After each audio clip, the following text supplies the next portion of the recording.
आखिर क्या हुआ जब महाबली बाली ने भगवान श्री हरि नारायण के छठे अवतार भगवान परशुराम की शक्तियों को अपने अंदर खींचने लगा। दोस्तों, आप सभी का स्वागत है हमारे चैनल ओम विष्णवे में। तो चलिए अब करते हैं ज्ञान की बात। वीडियो में आगे बढ़ने से पहले हमारे चैनल को सब्सक्राइब अवश्य करें, साथ ही कमेंट बॉक्स में जय श्री नारायण भगवान अवश्य लिखें। रामायण काल में ऐसे ऐसे योद्धा थे जिनको पराजित करने में स्वयं देवता भी असमर्थ थे। इन्हीं में से एक थे वानर राज बाली, जो देवराज इंद्र के अंश से जन्मे थे। त्रेता युग के सर्वशक्तिमान कहे जाने वाले लंकेश रावण, जिनसे स्वयं देवता भी भय खाते थे। रावण ने समस्त ग्रहों को अपना बंदी बनाया था। दशानन रावण ने अपनी शक्ति एवं सामर्थ्य से तीनों लोकों को अपने अधीन कर लिया था। लेकिन जब रावण वानर राज बाली से युद्ध करने गया तब महाबली बाली ने बहुत ही आसानी के साथ रावण को पराजित कर दिया। लंकेश रावण इतना ज्यादा शक्तिशाली होने के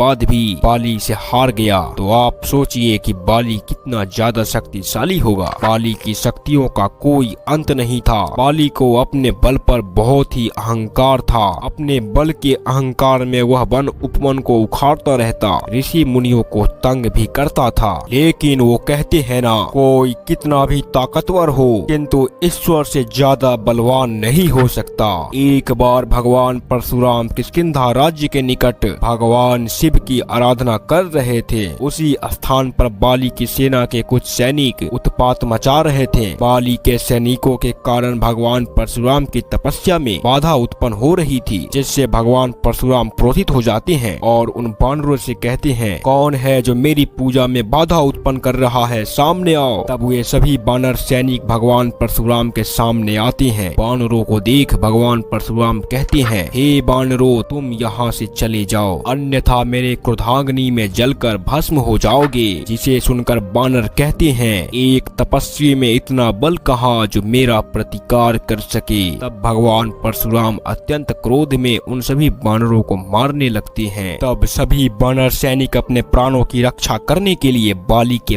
पास जाते हैं। बाली क्रोध में उन सभी से पूछता है। तब सैनिक अपने इस हालत के पीछे का कारण एक तपस्वी को बताते हैं। तब बाली अत्यंत क्रोध में भगवान परशुराम के पास पहुंच जाता है और कहता है, तुम्हारा इतना दुस्साहस कि तुम मेरे ही राज्य में आकर मेरे ही सैनिकों की ऐसी दुर्दशा कर दी। मुझसे द्वंद्व करो और दिखाओ मुझे अपनी ताकत। लेकिन भगवान परशुराम कुछ नहीं कहते, केवल अपने तप में लीन रहते हैं। बाली गुस्से से अपनी गदा को भूमि पर पटकता है, जिससे भगवान परशुराम की आंखें खुल जाती है। बाली को देखकर भगवान परशुराम कहते हैं, तुम ही हो उन बानरों के राजा। अच्छा किया तुम ही मेरे निकट आ गए, अगर मैं आता तो संपूर्ण राज्य में विध्वंस होता। भगवान परशुराम बाली को ऐसी लात मारी जिससे वह मीलों दूर पर्वत की चोटी से जा टकराता है। लेकिन बाली पुनः उठकर एक लंबी छलांग लगाता है और बहुत ही तेजी से भगवान परशुराम की तरफ आता है। किंतु फिर से भगवान परशुराम बाली की पैर को पकड़ मीलों दूर फेंक देती हैं। तब बाली समझ जाता है यह कोई साधारण तपस्वी नहीं है और ब्रह्मा जी को याद करके परशुराम जी की शक्तियों को खींचने लगता है। भगवान परशुराम की शक्ति उसमें समाने लगती है और धीरे धीरे बाली के शरीर का आकार बढ़ने लगता है। तब बाली सोचने लगता है, ऐसी शक्ति का आभास तो रावण की शक्ति खींचने पर भी नहीं हुआ था। तभी अचानक बाली के शरीर में असहनीय पीड़ा होने लगती है। ऐसा लगता है किसी भी पल उसका शरीर फट जाए। तब बाली के पुकारने पर ब्रह्मा जी प्रकट होते हैं और कहते हैं, यह कोई साधारण तपस्वी नहीं है, बल्कि 21 बार धरा को क्षत्रिय विहीन करने वाले भगवान श्री विष्णु के छठे ब्राह्मण अवतार स्वयं भगवान परशुराम है। अगर इनकी इच्छा हुई तो तुम्हें अगले ही पल नरक की यात्रा करवा सकते हैं। तब बाली ब्रह्मा जी से परशुराम जी के शक्तियों से निकलने का उपाय पूछता है। तब ब्रह्मा जी कहते हैं, बाली तुम जितना दूर हो सके परशुराम से उतना दूर चले जाओ, जहाँ पर इनके शक्ति का स्रोत भी पहुँच नहीं पाए। तब बाली छलांग लगाकर सृष्टि के दूसरे छोर पर पहुँच जाता है। दोस्तों, आज की हमारी जानकारी यहीं समाप्त होती है। आपके अनुसार क्या बाली परशुराम जी को पराजित कर सकता था? कमेंट बॉक्स में जरूर बताएं। वीडियो अगर आपको अच्छी लगी हो तो एक लाइक करें, हमारे चैनल को सब्सक्राइब करें और ज्यादा से ज्यादा ज्यादा शेयर भी करें। तो मिलेंगे अगली बार एक ऐसी ही खास वीडियो के साथ।